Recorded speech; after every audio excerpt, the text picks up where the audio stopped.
Okay, let's dive into this. Welcome to today's explainer. We're doing things just a little differently today. We're taking a bit of a meditative journey into a truly timeless framework for inner peace. Today, we're focusing our attention on the words of the revered 12th century Sufi mystic Hazrat Khawaja moinudeen Hassan Chishty. You know, in a world that honestly often feels totally chaotic and just deeply reactive, his teachings offer this incredibly profound grounding mechanism. So we're going to explore a single, really powerful teaching from him that basically breaks down exactly how we can maintain our center no matter what the world throws at us. We're starting off with a foundational premise. Moinudeen Chishty states, "The highest character is of that person." Or in the original phrasing, "Ala tarin kirdar us shakhs ka hai." I want you to just take a second and let that thought wash over you. He's setting out to define the absolute pinnacle of human dignity and moral excellence. And what's fascinating is he doesn't look at wealth or status or power to define this highest character. Instead, as we'll see as we unpack the source material today, he measures character entirely by how a person bridges the massive gap between their really difficult external circumstances and their quiet internal state of mind. So, the crucial point is Section 1, the highest character, defining the core of human dignity. Chishti lays out a series of 4 profound contrasts to build this definition. Let's look at the very first test he sets up for us. He tells us that the absolute highest character belongs to the person who, when facing the external state of gorbat, which translates to poverty or destitution, somehow maintains an internal state of being bawakar, meaning dignified. I mean, think about the heavy psychological weight of poverty for a second. It so often strips away a person's sense of self-worth and, invites despair or even humiliation from the outside world. Yet the teaching demands this incredible internal emotional regulation here. It argues that your dignity is absolutely not tied to your material wealth. True character is keeping your head held high and holding on to your inherent worth despite the external chaos of having literally nothing. Section 2. Grace in Hardship, Confronting Physical and Emotional Trials. Let's look at what happens when we're stripped of our most basic human needs. And this brilliantly illustrates that exact challenge. He states that the highest character is found in someone who faces buk, hunger, and responds with sabr, which is patience. Now, we're not just talking about missing a single meal here. This represents intense physical deprivation.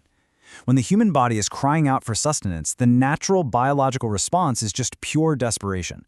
But the required spiritual response, according to this teaching, it's patience.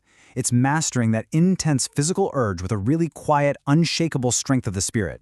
Let's pause for a moment to deeply internalize what sabr actually means in the context of this explainer. It is the spiritual practice of consciously choosing restraint. You see, it's not just passive suffering. It's an active, deliberate choice to not let physical hardship corrupt your inner spirit. It's refusing to let hunger make you angry or bitter or unjust. By holding on to sabr, you're essentially proving that your spirit governs your body rather than the other way around. Now, this introduces what is perhaps the most difficult emotional contrast yet. He says we must experience gham, sorrow or profound grief, and yet remain khush, or happy. Now, hold on, this does not mean some kind of toxic positivity or just ignoring real, valid pain. In this mystical context, finding a state of internal happiness amidst external sorrow actually means finding a deep, unshakable contentment with the universe. It means recognizing that, even in those moments where you are entirely enveloped by grief, there's a broader divine wisdom at play. It's that incredible ability to find peace and a quiet joy in your faith, even when your heart is completely breaking. Section 3. Friendship in Enmity, the ultimate test of character. How do we react to the deliberate malice of other people? The quote concludes by saying that the highest character belongs to someone who, in an environment of dushmani, so enmity or hostility, adopts a dostana, or friendly attitude. Guys, this is the absolute peak of Chishti's philosophy. It is profoundly difficult to adopt a friendly attitude when you are completely surrounded by hostility. Our instinct, right, is to fight fire with fire, to build up walls, to return anger with anger. But true character, as this framework argues, is refusing to let the toxicity of other people change who you are at your core. You absorb the enmity and you return friendship. You step up and become an active peacemaker in a hostile space. Section 4. The Path of Love, Distilling the Message. Let's move to and see how this builds into a truly beautiful, overarching lesson. The text summarizes that this specific teaching gives humanity a message built on 3 core pillars. Akhlaq, which is ethics or moral character, sabr, which, as we just discussed, is profound patience, and mahabbat, which is love. All of those stark contrasts we just explored culminate directly in this specific three-part message. Think about it. You cannot maintain dignity in poverty without really strong ethics. You cannot endure gnawing hunger without patience. And you certainly can't offer friendship to an enemy without a deep, guiding sense of love. I really want to highlight akhlaq here.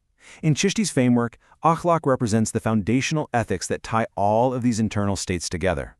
It is the highest moral character, achieved not by what you own or what you've conquered out there in the real world, but by how completely you've managed to conquer yourself. Your akhlaq is your dignity, your patience, your inner contentment, and your radical friendliness, all woven into a single, cohesive way of existing in the world. The source material concludes with a prayer for the reader and the listener. May Allah grant us the ability to act on these beautiful teachings. Ameen. It's a beautifully humble acknowledgement that, reading or hearing about this level of character, that's the easy part.